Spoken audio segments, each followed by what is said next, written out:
ಕೂರುವಂತೆ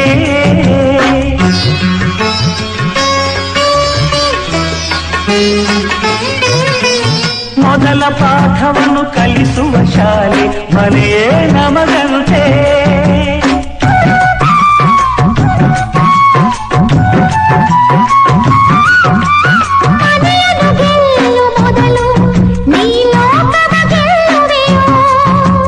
ಹಿರಿಯರೆಲ್ಲರ ಮಾತನ್ನು ಕೇಳಲು ಸೌಖ್ಯವ ಕಾಣುವೆಯೋ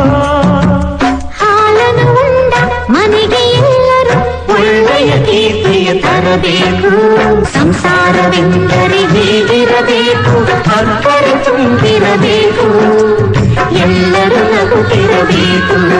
ನಾವೆಲ್ಲರೂ ನಗುತ್ತಿರಬೇಕು